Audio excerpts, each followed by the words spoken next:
Another day, another vlog. Thank you Lord for this day. And doon na nga mga chiko, for today's mini vlog, magluto ta na naman and then rumakit ko pa ang very light. Ayun nga po tayo pa na manggat pa na po ning gayak ko, awne mag-prepare na ako pang iluto ko for today's video. Actually as of now, ali ko pa naman talaga masalese pakiramdam at ramdam na ramdam yun yan balo ko lalo na po ta mag voiceover ko. Para nga mabilis tanggaling, awne magluto kong sinigang na manok, bangkanta makapanaldok ta mo ulit sa bo. Bali pinrepare ko na nga yung gamitan ko, aw yan, layas, sibuyas, bawang, ang gulay was ko nala tsaka retang manok. Kaya nga ang kawaling gagamitan tamo may lagay kong dita na taba tapos ayan legay ko nala din deta laya dapat maluto la rin bayo tayo lagay tang bawang ang po sibuyas. Sabi da nga the more naluluto may laya the more nakakanyaman niya yung sinigang at malasang malasaya pero good luck nung alasan ni nga chiyo po tayo. At para nga afil tamo bonggang-bonggang kaslam na ning kaya katamo sinigang bunga na ni sampalok yung gamitan tamo bangkan ta mga pangiwita na po tapo tamanaldok ta sabo. After that kapag makanya na itsura itan laya sibuyas ang bawang pwede tanong isunod din yung butol-butol dare manok ang pombitis. Ay rugo mga che, mga nyaman talaga yung partina ning manok ang makanyan. Lalo na pa che sisigang tayo, diba? Aminan nyo. Ang tipo nga lang nakakakwakit ang butol pero burime pa rin ngul-ngulan.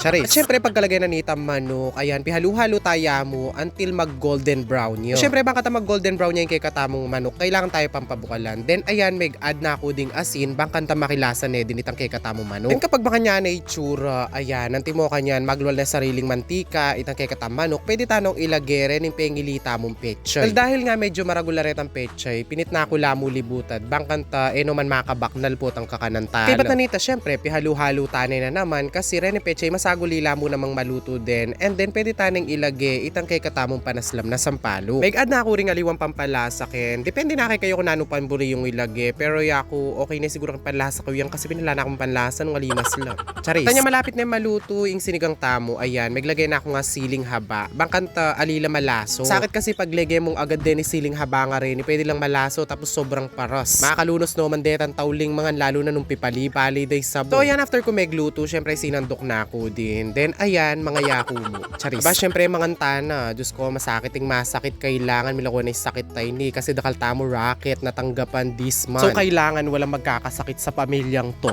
Charis. Fast forward nga kay ba't ko may kapagpainawa, ay negat pa na po na nga anyang kaurasan na ini. Mintana kay nga kining lugar no ka rin kami mga yak birthday. Naman nga masyado maragulin ng gayakan mi, pero may nakit kong gagawang buko pandan. Anya may gagana kong magobra. Charis. Sabi ko nga kang atsing gagawang buko pandan, paglele na ako agad apulo. Sabi da kasi panulong kuko yung buko pandan. Kaya naman aw ni, sabi ko dagdagan na bilong ang ke. Then kay ba't ko nga prepare hanggang gamitan mi, aw ni may gumpisa na kami rin mga bittela kayning backdrops. Sabi ko kayning abe kuya ko na mga bit kening babo tapos iya naman kem baba. Baling burina mo naman nita magpagaya. Kita mo simple, malinis at pipagpicturean demo naman para til lang remembrance kay ng 50th birthday. Then right after mi nga alagitan tela, aw ni megpalobo na kami din agad-agad, bangkatali na kami mabengi. Bali makanyan nga pala yung gagawan ko po tang mangayak po. Tatawli ko talaga del lobo, bangkanta mas makabay tal lifespan. Pero depende pa rin kasi kay lobo. Minsan kasi atin lobong manipis na la talaga, danayag viewing pa. Or minsan naman makadirekto sunlight la, kaya naman agad lang mamakbo. Ento tana nga kay ba't mi lang ang apa lobo retang hanggang lobo, megtali na kami nga, bangkanta po itali ko na lakit ang backdrop. By the way mga chiko, yung gagamitan ko nga palang tali, putang tatali ko din yung lobo nga rin. It's either itang tansi or